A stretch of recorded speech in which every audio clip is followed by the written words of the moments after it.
Tous les lundis, 20h, 21h, retrouvez tout le sport belge, Carolo, USA et le foot américain. Avec Benoît Choquet. Ça se décante petit à petit en NFL après la 5e semaine de championnat. Nous sommes en compagnie de Georges Juppé sur Ramdam Sport pour décrypter la Week 5. Bonjour à tous, bonjour Georges. Bonjour à tous, bonjour Benoît. Alors au sommaire aujourd'hui, le compte-rendu de la Week 5 par conférence, suivi d'une deuxième partie avec les inévitables top, flop et flag. Alors entrons directement dans le vif du sujet avec les équipes de la NFC. Ou du côté de Washington, les Redskins accueillent les Falcons toujours invaincus et qui le restent d'ailleurs avec une belle victoire des Falcons où R.J. DeFord est sorti blessé pendant le troisième quart-temps avec une commotion cérébrale. Des Falcons qui ont émergé au quatrième quart-temps avec une solide perf de Gonzalez qui finit avec 123 yards de réception. On va du côté de New York avec un nouveau début de match laborieux des Giants qui, après avoir été menés 14-0 en 5 minutes, se sont enfin mis en route avec un résultat de 41-27 bien tassé à la clé et un Bradshaw à 200 yards à la course et 3 touchdowns pour Cruz. Passons aux surprenants Vikings qui continuent sur leur belle lancée avec une nouvelle victoire contre Tennessee cette fois. Si Ponder a lancé ses premières interceptions, ils se sont quand même imposés sans trop de difficultés, tout comme Chicago qui ont filé un 41-3 bien tassé en déplacement à Jacksonville Jaguars. On continue avec les Niners qui se sont également imposés sur un score fleuve contre Buffalo. On y reviendra avec Georges dans le top 3. Et enfin, la toute première victoire des Saints contre les Chargers. On y reviendra ultérieurement. Enfin, on termine le tour des équipes victorieuses de la NFC avec les victoires de Seattle contre Carolina et des surprenants Rams contre les tout aussi surprenants Cardinals qui l'ont été moins sur ce coup-là. Georges, un petit commentaire sur ces matchs ? Bah écoute, content d'abord de la perf des Saints, première victoire, on en reparlera sans doute dans les tops de la semaine. Tout à fait. Pour le match de Washington, oui, je pense que la sortie de Robert Griffin, DeFord, les amis en difficulté. Les amis en difficulté, c'est la première de sa carrière pro. Il y en aura d'autres. Il y en aura d'autres, mais bon, on sait que les quarterbacks sont des joueurs particulièrement mis en danger à chaque match. Oui, tout à fait. Et il était remplacé par un autre rookie quarterback qui fait une belle entrée, parce que je sais pas si tu as vu, mais il balance, je sais pas si vous avez vu aussi, mais il balance une bombe de 77 yards pour sa deuxième passe. Bon, après, il s'est fait intercepter 2 fois, c'était moins comique pour lui. Voilà. Mais, un peu hot, le garçon. Ouais, tout à fait. Mais à côté de ça, c'était contre les Falcons, ceux qui étaient à 4-0 et qui sont maintenant à 5-0. Alors, dans les autres matchs, on peut aussi noter la première défaite des Cardinals, des jeudi soir contre les Saint-Louis Rams. Oui, surprenante, si ce n'est que Saint-Louis est quand même à 3-0 à domicile. Donc, les analystes étaient très surpris de voir que Saint-Louis Rams Cardinals, ça faisait un average de 7-3 victoire-défaite, alors que tout le monde aurait parié que ça aurait été l'inverse avant le championnat. Et les deux équipes sont en positif pour le moment. Oui, mais c'est toujours eu l'avantage du terrain pour certaines équipes, dont Saint-Louis. C'est quand même parfois prépondérant, c'est pas le cas pour toutes, ça l'est clairement pour eux, ils souffrent énormément à chaque fois qu'ils sont du voyage, et chez eux ils viennent de battre une équipe qui n'avait pas encore connu la défaite. Oui, tout à fait, des Cardinals qui sont restés muets au niveau offensif malgré un bon match de Kolb. Score final 17-3 pour Saint-Louis.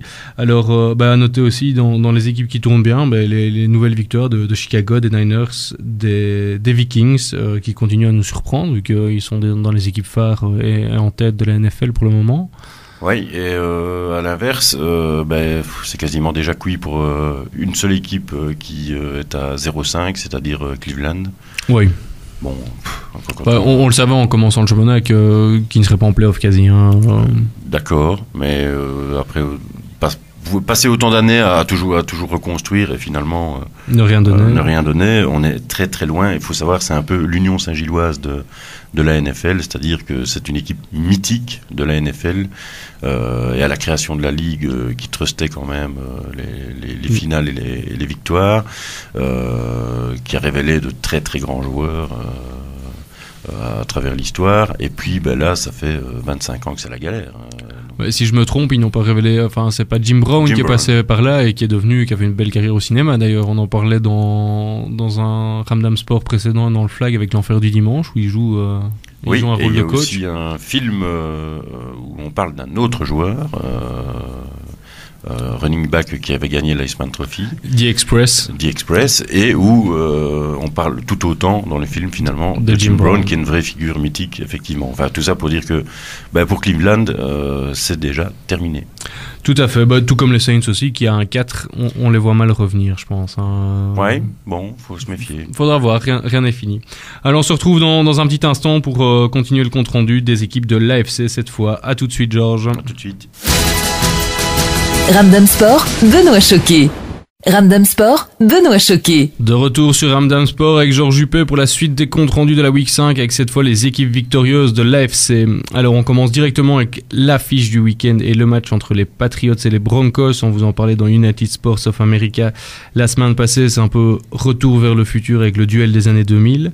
L'affrontement entre Brady et Manning dans un match qui a tenu toutes ses promesses, Georges. Oui, une plus 10, l'écart, bien géré par les Pats et des Pats très étonnant dans le jeu au sol où on ne les attendait pas. On ne les attend jamais dans le jeu au sol et c'est le cas, donc ça devient du costaud et là ils avaient quand même un calendrier très relevé pour le début de championnat. Ils en sont à 3-2, voilà, ils sont bien lancés et on répète à tout le monde, si vous voulez les voir, ils sont à Londres dans 3 semaines maintenant. Dans 3 semaines pour un vrai match de NFL, donc c'est pas une démo, c'est pas un match amical, les Américains ne connaissent pas ce mot, donc c'est la NFL qui se déplace pour un vrai match à Londres entre les Pats et qui met les petits plats dans les grands d'ailleurs à cette occasion. Ouais.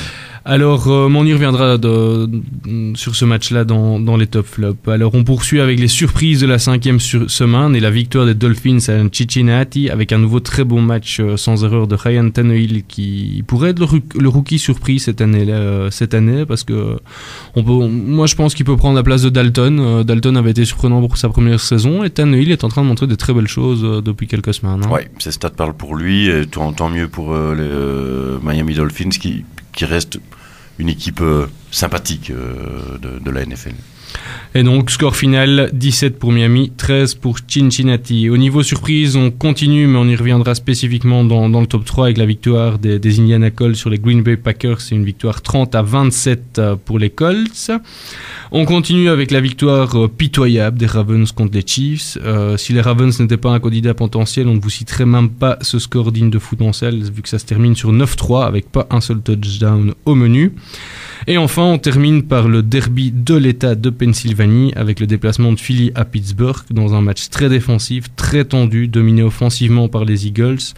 Mais le problème récurrent depuis le début de saison de Michael Vick et de ses fumbles et l'inefficacité en red zone auront coûté très cher à ces Eagles qui sont battus par un field goal à la dernière seconde. À la dernière seconde, mais enfin, c'est un peu à leur tour de perdre de 2 points après avoir gagné que des matchs par 1 ou 2 points.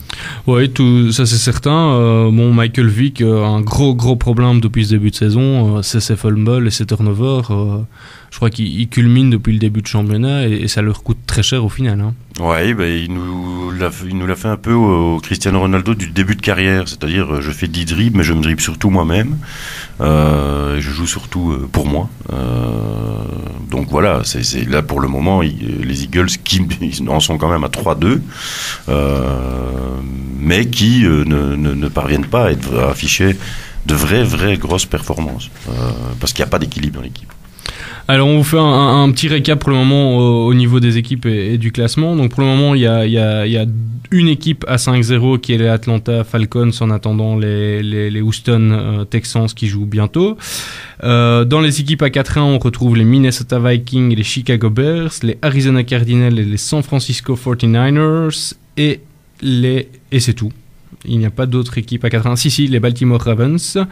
Après ça, une flopée d'équipes à 3-2. C'est un championnat très très ouvert cette année, Georges. Oui, c'est une conférence où les défenses font souvent la différence. Je reviens sur le 9-6 entre Baltimore Ravens contre Kansas City Chiefs. Ça a été surtout une perf des défenses. Je pense qu'on retrouve dans les top performers du week-end au niveau statistique défensive à peu près 5 ou 6 joueurs de ce match dans le top 10 de la semaine. Donc c'est révélateur, quoi. Voilà, c'est 9-6, il y a une explication. L'explication, c'est que les défenseurs étaient nettement meilleurs que les joueurs offensifs. Ouais, mais on est en droit d'attendre un peu plus des Ravens, je pense quand même.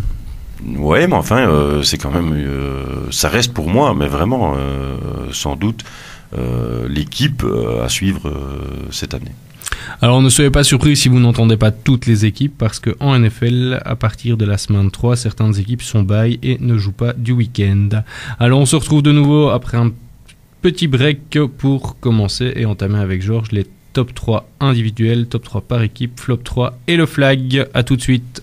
Ramdam Sport, Benoît Choquet. De retour sur Ramdam Sport pour la suite de l'émission sur le compte-rendu de la Week 5 en NFL. Après avoir passé brièvement en résumé les matchs des équipes de l'AFC et de la NFC, on entame avec Georges Juppé le top 3 par équipe. Alors Georges, je t'en prie, ouvre le bal. Je vais placer en numéro 1 du podium de la semaine les San Francisco Niners. Ils reviendront assez fréquemment, je pense. Pourquoi encore les placer cette semaine 45-3 contre les Bills, c'est quand même la démo. Et en plus, c'est clair que les Bills s'effondrent. On en reparlera, évidemment, dans les flops.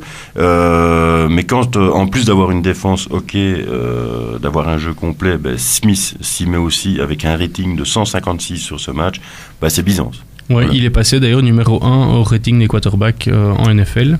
Alors là, évidemment, dans ces cas-là, ça va être très dur de les arrêter. Mais bon, on sait bien qu'avec Smith, c'est pas Byzance chaque semaine. Oui, mais moi, je les ai mis deuxième. Je reviendrai après sur mon top. Je les ai mis deuxième, et juste pour vous donner un peu quelques stats, 621 yards gagnés au niveau offensif pour seulement 204 concédés. C'est énorme. Ils ont battu un record de franchise, je pense, en mettant 3 touchdowns à la course et 3 touchdowns à la passe pour 0 touchdown encaissé. On calcule aussi en football américain comme en football les minutes de possession, et à ce petit jeu-là, c'est 36 minutes de possession contre 24 pour Buffalo Bills. Comme tu le disais, prestation sans faille extraordinaire, donc place amplement méritée. En deuxième choix, tu as choisi ? Eh bien, je reviens complètement encore une école classique, les Pittsburgh Steelers, 16-14 donc pour rappel leur victoire contre les Eagles. Contre Philadelphia Eagles, acquise en fin de match, cette victoire sur un field goal. Ceci dit, les Steelers, il faut jamais les enterrer. Voilà, ils sont à 2-2, 2 victoires, 2 défaites, et tous ceux qui essayent à chaque fois de les enterrer par avance, en se disant ils sont à 3-2 maintenant avec cette victoire. Non, 2-2, pardon. Parce qu'ils ont été bye la semaine dernière. À chaque fois quand on annonce leur enterrement, cette équipe parvient toujours à puiser.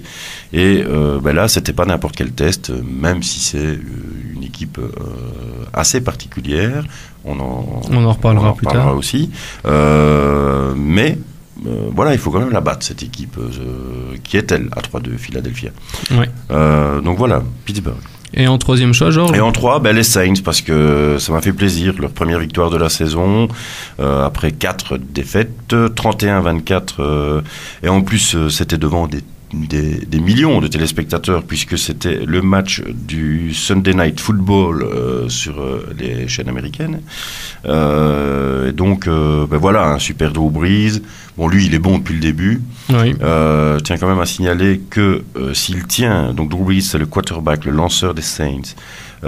S'il tient la cadence actuelle, les prévisions le portent à 5600 yards en fin de saison, ce qui voudrait dire que il battrait son propre record qui est de 5476 yards.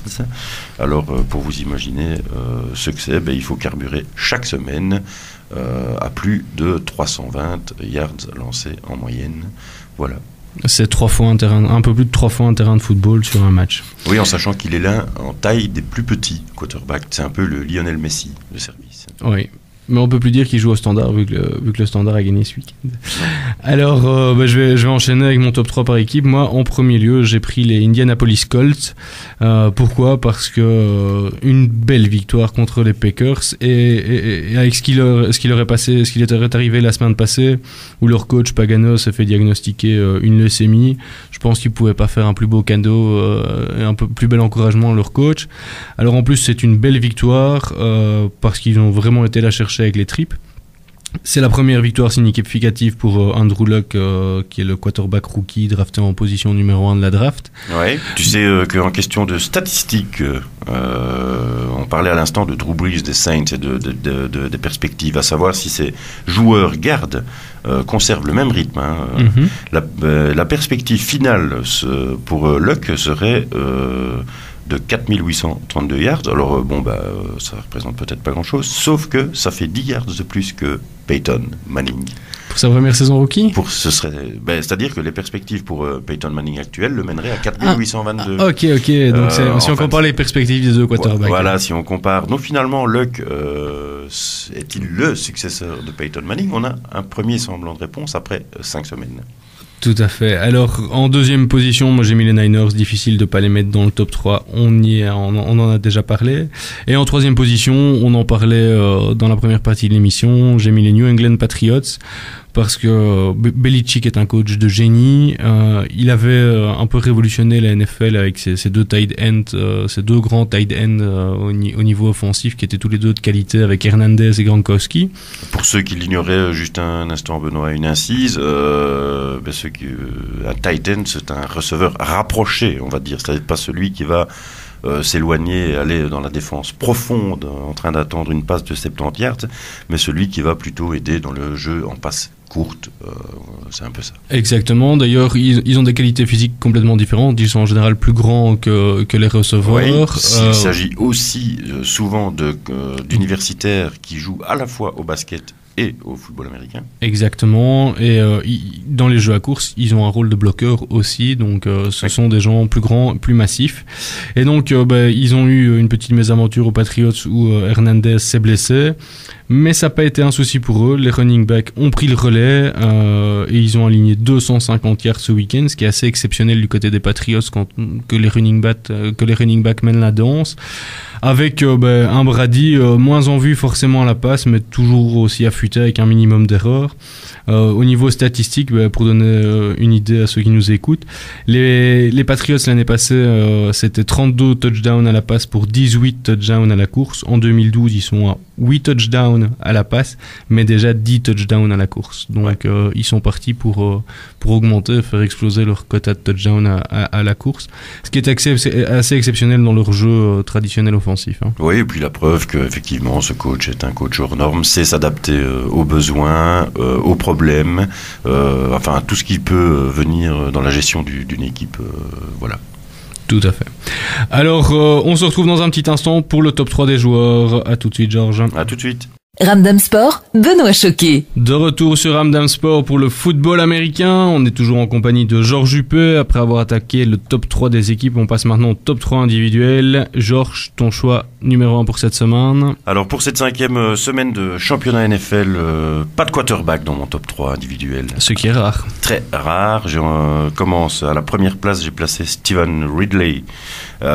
Stevan Ridley, ex-universitaire à LSU, ce qui est une des plus grandes facs et surtout une équipe référence qui fournit quasiment 6 joueurs à 8 joueurs par draft au championnat pro, donc voilà, et qui fait partie de la meilleure conférence universitaire en college football. Stevan Ridley cette semaine, c'est 151 yards à la course. Bon, il y a un petit fumble, mais il faut savoir accepter ce genre de choses quand on a ce genre de performance. Donc Ridley, écoutez, il a 23 ans, sa 2e saison pro. Il s'agit quand même d'une super perf, sachant qu'il a été drafté. Bon, il a été drafté pour ça, évidemment, l'année passée. Pourquoi ? Pour amener du jeu au sol à une équipe. On vient d'en parler il y a un instant. Dans une équipe qui n'a développé quasiment que du jeu aérien à la passe. Et très peu de jeu au sol. Donc du coup, ça donne une gamme. Il élargit ce garçon la palette offensive des Patriots. Terriblement, puisque si on commence à voir les Pats aussi forts au sol que dans les airs, ils vont être difficiles à arrêter. Très difficiles. D'ailleurs, en termes de conversion de first down, c'est ce qui leur manquait pour pouvoir progresser sur le terrain et aller en red zone, donc c'est-à-dire dans les 20 derniers yards adverse, ça va faire mal. Donc Ridley. En numéro 2, un autre jeune, 22 ans, Robert Quinn, défenseur. Donc lui, c'est un DE, comme on dit. Defensive end. Il joue au Saint Louis Rams. Alors, avec ses 132 kilos. Un beau bébé. Beau bébé, Robert Quinn. Deuxième saison pro aussi. A participé pleinement, évidemment, à la victoire 17-3 des Saint Louis contre Arizona. Alors, je relève 3 quarterback hits, 4 tackles, un fumble forcé, 3 sacs, et c'est exactement sa moyenne par match. Après 5 matchs. Donc ça, c'est quand même indicatif. C'est pas un match à 3 sacs, c'est tous les matchs à 3 sacs. Exactement. Et donc là, on tient sans doute un futur pro bowler, un défenseur star, à mon avis. Tout ça alors qu'il n'avait pas réussi à s'imposer l'année passée, vu qu'il a passé la majorité du temps sur le banc pour sa saison rookie. Seul, je pense, match débuté. Exactement, sur 15 matchs. Je l'ai mis aussi en numéro 2, et au niveau stats, je rajouterai, il a même fait une passe déflexion, donc il a coupé la passe d'un quarterback. Oui, non, très bon choix. Un défenseur, c'est rare, mais ça vaut la peine d'être souligné quand ils font des perfs comme ça. Encore plus rare, Benoît, à la 3e place de mon podium de la semaine, un kicker, Steven Hauschka. Alors, ça, faut que tu nous expliques. Seattle Seahawks. Alors, pourquoi ce choix-là ? Bien voilà, 3 sur 3 au field goal. Ok. 10 points pour son équipe qui gagne en marquant 16 points. 16-14.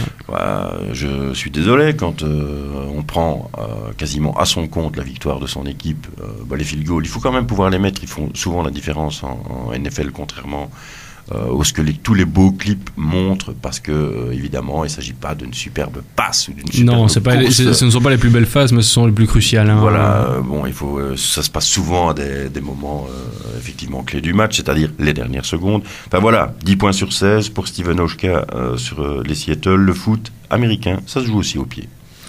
Ouais, exactement. Alors, moi, pour mon top 3, aussi quelques variantes. Je vais commencer en numéro 1 par un receveur. C'est un vieux de la vieille. C'est Reggie Wayne, qui est le wide receiver des Indiana Colts. J'avais déjà mis les Colts numéro 1 dans mon top 3 par équipe. Je remets un Colts en numéro 1 dans mon top 3 par joueur. Ça fait 16 saisons qu'il est en NFL. C'est un des plus beaux receveurs. Il a fait très peu de saisons en dessous de 1000 yards de réception. Et ici, il a aligné 13 catchs pour 212 yards avec un touchdown. Et ceux qui ont vu le match et qui ont vu le dernier drive d'Andrew Luck, c'était sa cible préférée. Il était là à tous les coups. Et la victoire, si elle est de Luck, elle est aussi de Reggie Wayne, qui était tout simplement grandiose, avec des catchs fabuleux. Certains annoncent même qu'un de ces catchs serait bien le catch de l'année en NFL. Il le mérite bien, effectivement. Benoît, je vais juste apporter quelques précisions aux auditeurs sur Reggie Wayne. Malgré cette très longue carrière et tout ce que Benoît a pu vous citer, c'est seulement son 3e match au-dessus des 200 yards de réception. Il faut dire que 200 et c'est son record hier de carrière. Il faut dire que 200 yards de réception, c'est tout simplement énorme, évidemment. Il faut savoir que la moyenne des meilleurs joueurs est à 100 yards pour un seul match. Ouais. Tout à fait. Alors, on s'accroche. Ça lui fait de 2000... 24 yards potentiels cette année dans les bras s'il nous fait les 15 semaines, les 15 matchs au rythme des premiers.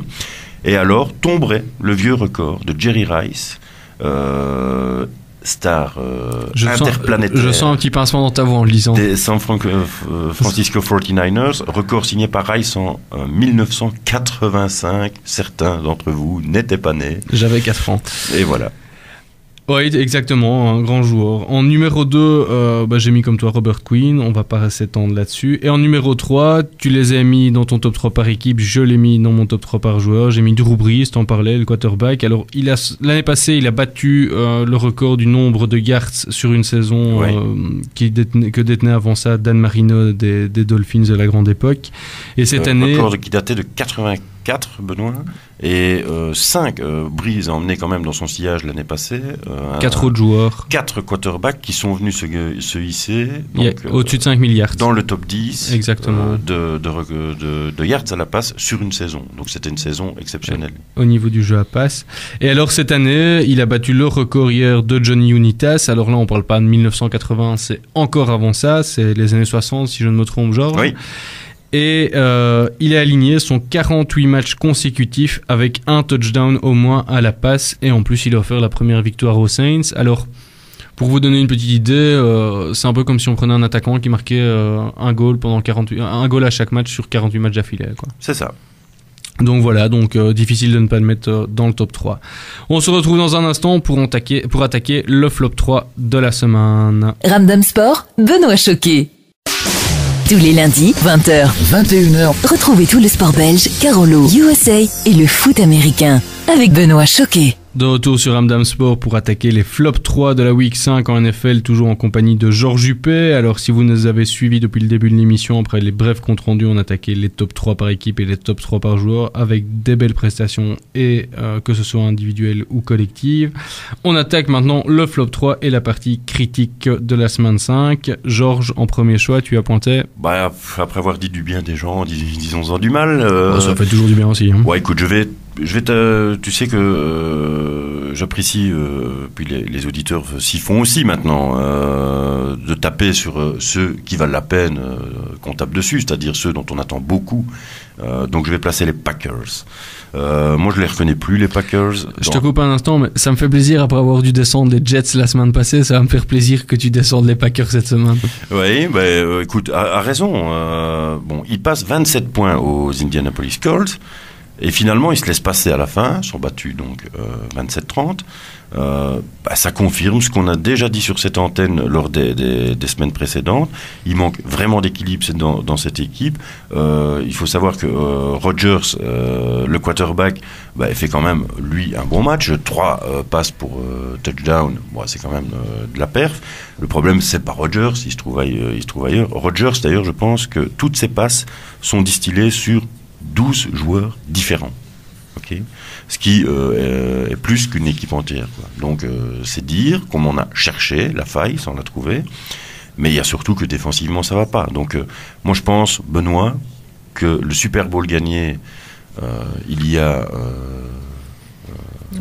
3 ans. 3 ans. 2 ans. 2 ans, oui, juste. Le Super Bowl gagné il y a 2 ans nous a complètement gommé cette équipe qui a survolé la saison régulière l'année passée avant de s'effondrer direct au premier match des playoffs. Et depuis, il y a plus ce qu'on appelle la grinta. Voilà. Ouais, non, ils ont un noyau pas assez équilibré. Ça manque de rage. Un jeu à course à 0 en plus. Hein, donc, Rodgers, deuxième meilleur coureur de l'équipe. Ouais, ça prouve bien tout ce qu'on dit. En deuxième choix, tu as pointé. On en a parlé aussi tout à l'heure, mais enfin, pour ceux qui n'étaient pas là, alors voici pour vous Michael Vick et l'ensemble des Eagles. J'ai jamais été un grand fan d'abord de Michael Vick et de ce jeu qui n'appartient qu'à lui, j'ai envie de dire, où je cours plus que je ne passe, puis je me fais engueuler, mais donc je vais faire quelques passes. Bientôt, comme je l'ai déjà dit, il va lancer et essayer d'être à la réception. Ça marche avec les montages vidéo, mais sur le terrain, c'est beaucoup plus difficile à réaliser. Moi, je suis désolé, mais cette équipe, elle n'ira pas. J'en suis maintenant intimement convaincu. En play-off. Elle n'ira pas en play-off, mais surtout, elle n'ira pas au titre. Je ne peux pas y croire un seul instant. Et puis, ça lui fait du bien de perdre pour une fois par 2 points d'écart après n'avoir signé que des victoires par 2 points, par 1 point ou 2 points. Ouais, exactement. Pourtant, c'est une équipe qui a été l'année passée construite. On l'appelait la Dream Team l'année passée, oui. Après la free agency qu'ils avaient fait. Il y a du potentiel. Et l'année passée, Vic a fait une superbe saison aussi, et c'était Jackson qui était un peu en dessous. La défense qui avait été construite de manière extraordinaire n'a jamais pris. Non, c'est une équipe qui a du mal à être en forme en même temps, j'ai l'impression. Je pense aussi que ce quarterback a surtout pas le cerveau pour emmagasiner tout ce qu'un quarterback doit emmagasiner. Je pense qu'il y a un vrai problème. Parfois, on voit les joueurs. Il y a quand même des passes de Michael Vick qui passent à 15 mètres, 16 mètres de certains joueurs.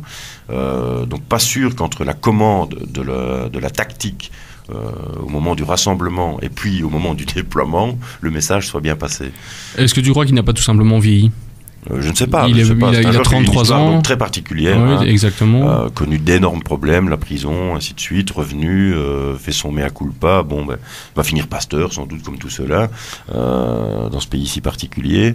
Voilà, je ne sais pas. Je pense que Michael Vick joue pour lui, surtout. Et ça me pose un problème. Ouais, moi je dirais, c'est un jour que j'aime bien regarder, j'aime bien les Eagles, mais moi j'opterais plus pour la solution que Michael Vick a tout simplement vieilli avec le jeu qu'il a, les coups qu'il a pris. je pense que la Ouais, parce Green qu'il Tail y est plus. s'expose, Exactement, la Green Tail y est plus et l'Envie n'y est plus et ça m'étonnerait pas que ce soit sa dernière saison en effet. Non, et puis on a bien vu sur quelques scènes et des gros plans sur les chaînes américaines que il y croit plus. Surtout, il y avait des accrochages verbaux avec certains joueurs, ou carrément des joueurs qui restent bien dans leur coin. C'est jamais bon signe, Benoît. Exactement. Et ils ont d'ailleurs drafté un quarterback au 3e tour de la draft. Je pense que c'est aussi pour préparer l'avenir. Hein. Oui. Et en 3e choix, tu as pointé les Buffalo Bills. Alors, les Buffalo Bills qui ont quand même mangé ici 45-3 contre les 49ers de San Francisco. Une semaine après avoir mangé 52-28 contre New England Patriots. Alors, et 2 semaines après avoir été dans les top 3. C'était 2 matchs tests. Après donc, cette équipe avait bien commencé le championnat. C'était les 2 vrais premiers matchs tests. Et donc, je le rappelle, 52-28 et 45-3 comme score. Alors, ça nous donne quand même 97 points encaissés en 2 rencontres et un déficit, donc points marqués, points encaissés, de 65. Qu'est-ce que vous voulez espérer avec ça ? Rien. Moi, je les ai pointés en top 3. Je pense que c'est le problème. Ils ont un moral de loser. Contre les grosses cylindries, ils arrivent battus d'avance. Oui, alors moi, je vais simplement dire ceci. C'est seulement la 6e journée de NFL la semaine prochaine et dimanche prochain. C'est encore un test, et pour moi, pour les Bills, ça passe ou ça casse dès la semaine 6, puisque c'est Arizona. Ah ouais. Voilà. Alors où ils se relancent ? Et on peut encore y croire. Oui, cool. Oui, cool. Ils ont eu la même blague l'année passée, début de championnat Tony Truant, et puis ils étaient finis. Ouais. Dès que Fitzpatrick a signé son contrat de prolongation, il n'a plus touché une. Je tiens à dire que c'est dommage parce que ça rappelle aussi de bons souvenirs pour les plus anciens. Voilà, c'est une équipe quand même, de losers qui étaient parvenus à perdre 4 Super Bowls consécutifs avec l'extraordinaire Jim Kelly quarterback, mangé à l'époque aussi par les 49ers. Il faut croire qu'on leur a repassé les cassettes des matchs d'il y a 30 ans. Ils se sont dit non, pas eux. Ils ont vu le spectre arriver. Voilà. Alors moi, en flop 3 cette semaine, j'ai pointé le match Baltimore Ravens Kansas City Chiefs. Je sais bien que tu les as défendus en première partie en disant que c'était des grosses défenses, mais quand même 9-3 avec les Baltimore Ravens qui sont quand même un prétendant Super Bowl, qui ont quand même des belles armes offensives. Enfin, c'est quand même très très soporifique, très très ennuyeux à regarder. On met ça en football, c'est Inter Milan-Chelsea. C'est un peu ça. Oui, très ennuyeux à regarder. Le Chelsea de l'an dernier. Très ennuyeux à regarder, c'est bien ce que je dis. Et donc voilà, c'est un spectacle pas digne d'une équipe qui prétend Super Bowl pour moi. En numéro 2, j'ai mis Cam Newton. La saison de confirmation, elle est un peu dure pour lui. La semaine passée, on en parlait, si vous avez écouté, il avait déjà commis une petite erreur en faisant un fumble qui aurait pu lui garantir la victoire.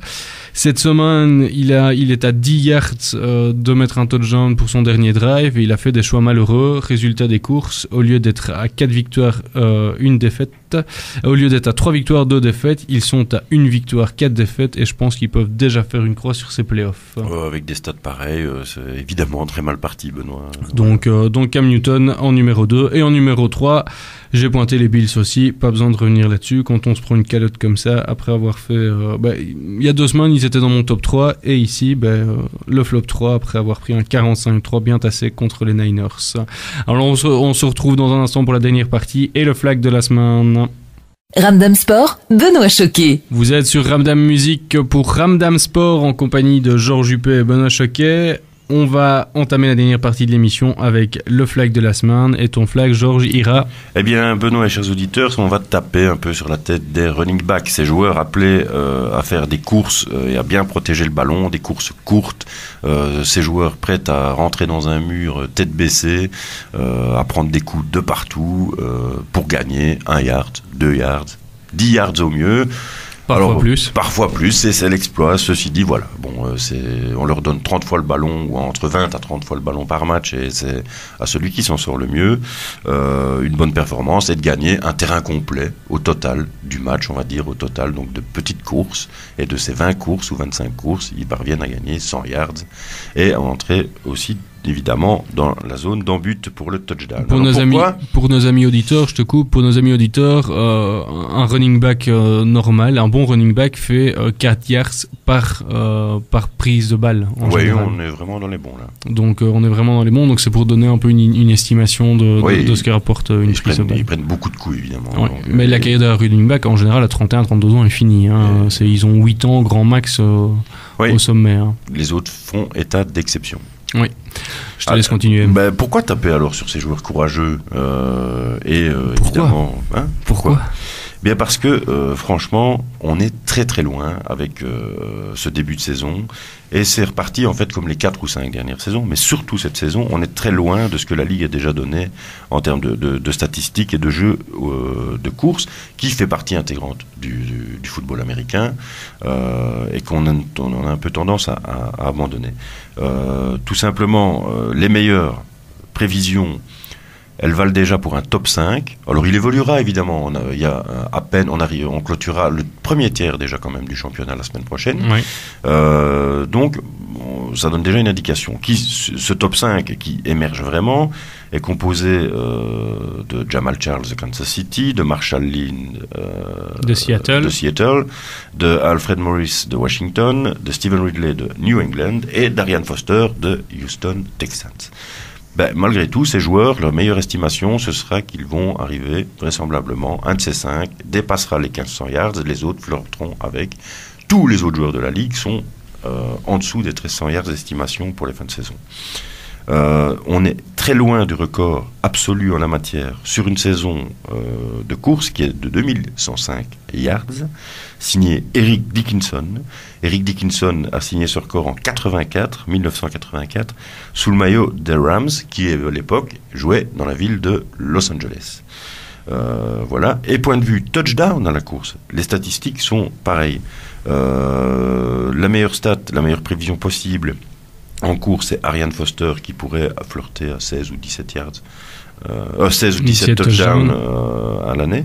Et là, le record, il est très loin. Il est à 28 touchdowns sur une saison par Ladilam Tomlinson, qui a pris sa retraite récemment. Sous le maillot des Jets, tout à fait. Oui, et c'était le record signé sous le maillot de San Diego Chargers en 2006. Voilà, Benoît, pourquoi j'ai tapé sur la tête de ces coureurs qui en prennent déjà beaucoup sur la tête. Oui, une autre explication, on est clairement passé avec une majorité de jeux à passe pour le moment. Oui. Maintenant, une autre explication, tu ne crois pas que c'est aussi parce qu'il y a une multitude maintenant de running backs. Quand on voit, certaines équipes alignent 3-4 running backs différents avec des running backs qui courent 50-60 yards chacun. Si on prend les New Orleans Saints, ils alignent 3 running backs de très grande qualité, les Panthers aussi. Donc quand on regarde les statistiques maintenant, c'est rare d'avoir un running back à 100 yards, mais on en a 3 à 40, 50, 60 yards en dessous par perf, quoi. Donc est-ce que c'est pas aussi un phénomène qui pourrait expliquer ça ? Oui, parce que c'est le choix qui a été fait récemment dans les dernières décennies par bon nombre de coachs, parce que ça avait fonctionné avec les New England Patriots et Indianapolis Colts, c'est que ces deux équipes ont un peu donné la tendance. Alors tout le monde s'y est mis à diversifier effectivement en prenant plusieurs coureurs et se dire c'est pas grave, ce qui compte c'est la collectivité, et que donc en additionnant les yards de chacun et les petits efforts de chacun on arrive à de grandes choses. Moi je veux bien. Ceci dit, un coureur fort dans une équipe forte et pas dans une équipe faible, c'est quand même un vrai plus, et ça permet de gagner les matchs quand ils se jouent à très peu de choses, ou de forcer les portes justement dans la red zone où on n'est pas toujours obligé d'aller chercher le tight end comme on le fait pour le moment. Exactement. Et surtout, on a beaucoup fait courir aussi maintenant les quarterbacks, mon cher Benoît, ce qui n'existait pas. Oui, on est une génération de quarterbacks qui courent, Newton, Reggie Ford, quand on voit même Rodgers court pas mal. Oui, tout à fait. Et alors, il y a ça commence avec le Wildcat, des quarterbacks backup qui montrent. On aimerait voir ça aux Jets avec Thibaut, mais ça se fait aux Niners avec Colin Kaepernick qui montre régulièrement faire un Wildcat et qui a déjà apporté quelques touchdowns cette année-ci. Donc, il y a une évolution claire dans le jeu où les running backs ne sont plus si importants, même si les équipes qui ont un grand running back font en général la différence. En fait, voilà, et pour vraiment résumer, ce qui est un peu dommage, c'est qu'on les utilise plus pour la gestion du temps que pour vraiment gagner un match. Ouais, mais un bon exemple pour exprimer ton flag, c'est l'année passée, les Giants ont gagné le Super Bowl avec le pire jeu à course de la saison en NFL. Voilà. Alors moi, mon flag de la semaine, il va être rose cette semaine parce que voilà, la NFL depuis plusieurs années lance le premier week-end d'octobre ce qu'ils appellent la campagne A Crucial Catch, qui est en faveur de la sensibilisation au dépistage du cancer du sein. Alors je trouve que dans un sport très viril, limite macho, voir les joueurs, dirigeants, officiels soutenir une cause féminine de la plus haute importance, Moi, je trouve ça très classe de la part de ces joueurs-là. Alors, en plus, on est aux USA, donc on fait pas les choses à moitié, on se contente pas d'un don. Pendant 1 mois, tous les joueurs, coach, pom-pom girl, etc., portent des équipements à la couleur rose pour marquer le soutien à cette cause. Et en plus, tout le merchandising est vendu sur le magasin en ligne de la NFL. Et les bénéfices sont reversés à l'American Cancer Society. Bref, voir un sport des plus virils teinté de rose pour la bonne cause, je trouve ça assez sympa, Georges. Oui, rien à ajouter. Voilà, bonne action, bon esprit, et la NFL joue son rôle. Social. Alors, c'était Ramdam Sport pour le compte-rendu de la Week 5 en compagnie de Georges Juppé. Un tout grand merci, Georges. Merci à vous et merci à ceux qui nous écoutent. On se retrouve tous jeudi et dimanche pour United Sports of America avec le programme de la 6e journée déjà de championnat en NFL. Bonne soirée à tous, à bientôt. Bonsoir.